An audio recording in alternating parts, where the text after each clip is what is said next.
নমস্কাৰ এই মুহূৰ্তত লৈ আহিছো অন্য এটা গুৰুত্বপূৰ্ণ খবৰ সৰকাৰি চাকৰিয়াল সকলৰ বাবে এটা ডাঙৰ খবৰ মুখ্যমন্ত্ৰী ডক্টৰ হিমন্ত বিশ্ব শৰ্মাই ফেসবুক লাইভৰ জৰিয়তে খবৰ প্ৰকাশ কৰিছে ইতিমধ্যে বাৰম্বাৰ কিয় পদত্যাগ কৰে চিকিৎসকসকলে সেই সন্দৰ্ভটো মুখ খুলিছে এবাৰ মুখ্যমন্ত্ৰীয়ে সবিশেষ লৈ আহিছো এই মুহূৰ্তত সৰকাৰি চাকৰিয়ালৰ বাবে এটা ডাঙৰ খবৰ সৰকাৰি চাকৰিৰ অৱসৰৰ সময়সীমা 60 পৰা 70 বছৰলৈকে বঢ়োৱা হৈছে স্বাস্থ্যজনিত কাৰণত একাংশ চিকিৎসকে বৰ্ধিত সময় নিবিচাৰে বুলি উল্লেখ কৰিছে মুখ্যমন্ত্ৰীয়ে নাৰ্ছিং হোমত দৰমহা বেছি পাই পদত্যাগ কৰে একাংশই এনেদৰে মুখ্যমন্ত্ৰীয়ে মন্তব্য কৰিছে চিকিৎসকৰ পদত্যাগ সন্দৰ্ভত মুখ্যমন্ত্ৰী ডক্টৰ হিমন্ত বিশ্ব শৰ্মাই এই মন্তব্য কৰিছে কেইবাটা গুৰুত্বপূৰ্ণ মন্তব্য প্ৰকাশ কৰিছে ফেসবুক লাইভৰ জৰিয়তে সৰকাৰি চাকৰিয়ালৰ বাবে এয়া এটা অতিকৈ ডাঙৰ খবৰ কিয়নো সৰকাৰি চাকৰিৰ অৱসৰৰ সময়সীমা এতিয়া 60 পৰা 70 বছৰলৈকে বঢ়োৱা হৈছে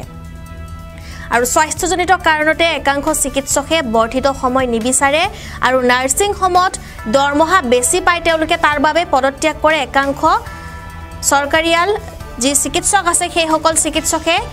নাৰ্ছিং হোমত দৰমহা বেছি পায় বাবে তেওঁলোকে পদত্যাগ কৰে চিকিৎসকৰ পদত্যাগ সন্দৰ্ভত মুখ্যমন্ত্ৰী ডক্টৰ হিমন্ত বিশ্ব শৰ্মাৰ এক ডাঙৰ মন্তব্য নিখা ফেসবুক লাইভত আহি তেওঁ এই কথা উল্লেখ কৰিছে এই মুহূৰ্তত সেই মন্তব্য আগবঢ়াবলৈ চেষ্টা কৰিম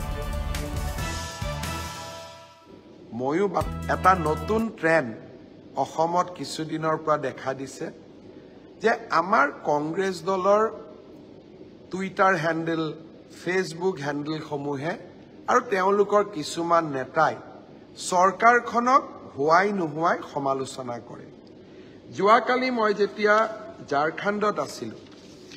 একাংশ লোকে অসমৰ সোশ্যাল মিডিয়াত হাহাকাৰ লগাই দিলে যে অসমৰ সৰকাৰি চিকিৎসালয়সমূহৰ পৰা দৰ্জনে ডক্টৰে পদত্যাগ কৰিছে একাংশ ইমানো ক'ব গ'লে যে গণ পদত্যাগ আৰম্ভ হ'ল মাছ ৰেজিগনেশ্যন আৰম্ভ হ'ল ময়ো বাতৰিটো পাই আচৰিত হলো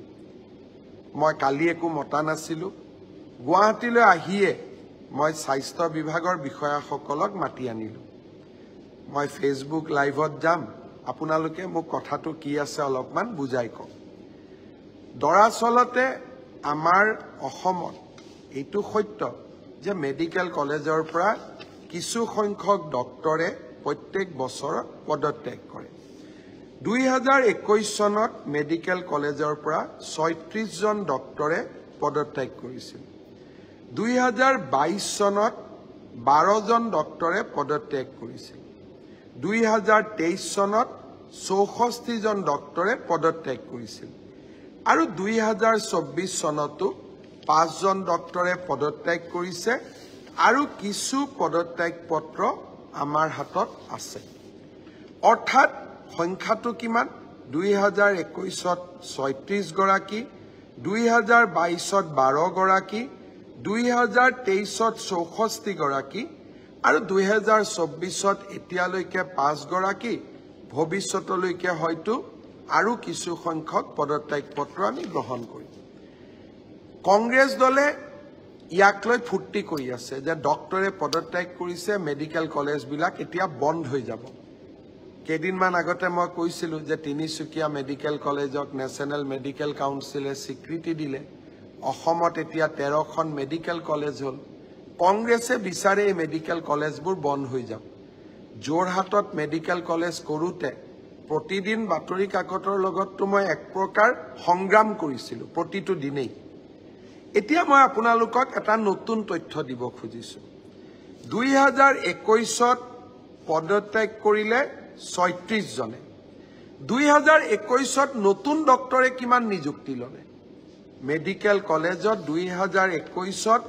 36 জনে পদত্যাগ কৰিলে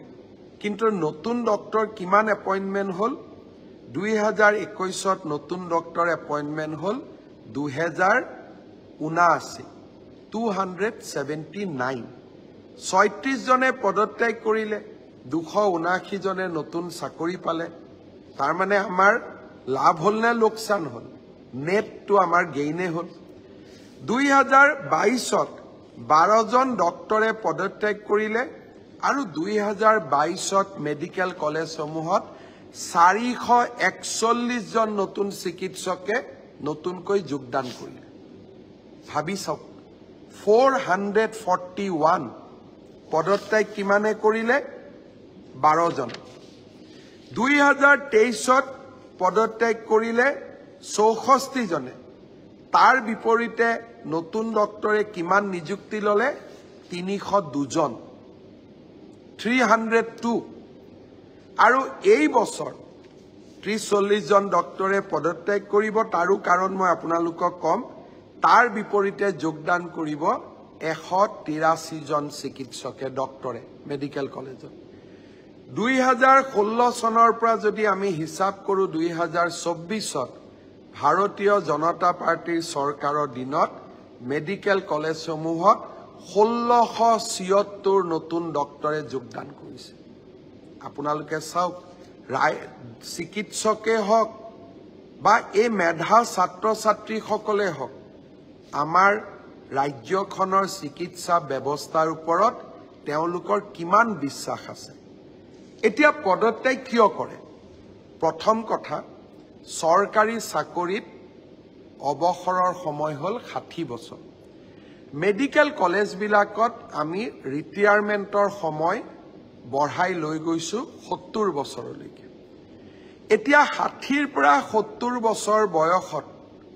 বহু ডক্টৰে কাম কৰিব নোৱাৰে কাৰণ শৰীৰ সকলোৰে একে নাথাকে বহু কেইজন জ্যেষ্ঠ ডক্টৰে আমাক আহি কয় যে 60 বছৰলৈকে তো সাৰ কাম কৰিলো এতিয়া পৰিয়ালৰ লগত থাকিম অকনমান সময় দিও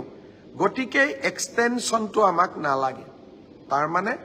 70 বছৰলৈকে মই কাম কৰিব নুখুজু তেওঁলোকক আমিতো বিদায় দিব লাগিব কাৰণ বেলেগ কৰ্মচাৰীও 60 বছৰলৈকে কাম কৰে ডক্টৰ সকলক আমি 70 বছৰলৈ ৰাখো কিন্তু সকলোৰে স্বাস্থ্য একে নহয় দ্বিতীয়তে কিয় পদত্যাগ কৰে এজন কাৰ্ডিঅলজিৰ ডক্টৰ তেওঁ মেডিকেল কলেজত কাৰ্ডিঅলজিত জয়েন কৰিছে সময়ত তেওঁ ডিএম কাৰ্ডিঅলজিৰ সিট পালে সকলো লৰাই পঢ়িব খুজে এজন লৰাই সাৰ্জাৰীত আমাৰ তাতে চিকিৎসা কৰি আছে প্ৰফেসৰ হৈ আছে এসিস্ট্যান্ট প্ৰফেসৰ হৈ আছে নিউৰো সাৰ্জাৰীত তেওঁ সিট পালে পোষ্ট গ্ৰেজুৱেটৰ পিছত মেডিকেলত ডিএম আৰু এমচিএক্স পঢ়ে আৰু ভাৰতৰ বিভিন্ন শিক্ষানুষ্ঠানত অসমীয়া লৰা ছোৱালীবোৰ আজিকালি পঢ়িবলৈ যায় আমি তেওঁলোকক কেনেকৈ মানা কৰিম তৃতীয়তে আমাৰ মাজত এনেকুৱাও ডক্টৰ আছে যিসকলে নাৰ্ছিং হোমত বেছি দৰমহা পায় কাৰণেও গভৰ্ণমেণ্ট মেডিকেল কলেজৰ পৰা পদত্যাগ কৰে কিন্তু তাৰ বিপৰীতে যোগদানে কিমান কৰে মই ভাল পালোহেঁতেন কংগ্ৰেছ দলে পদত্যাগ কৰা ডক্টৰৰ সংখ্যা সোশ্যাল মিডিয়াত যেতিয়া দিছিলে তাৰ লগত নতুন কিমান ডক্টৰে যোগদান কৰিলে তাৰ বিষয়ে তেওঁলোকে সাহসেদি ক'ব লাগিছিল কাৰণ এই যে 2021ত 36 জন ডক্টৰে পদত্যাগ কৰাৰ বিপৰীতে 279 জন ডক্টৰে যোগদান কৰিলে এয়া হিমন্ত বিশ্ব শৰ্মাৰ কৃতিত্ব নহয় এয়া অসমৰ কৃতিত্ব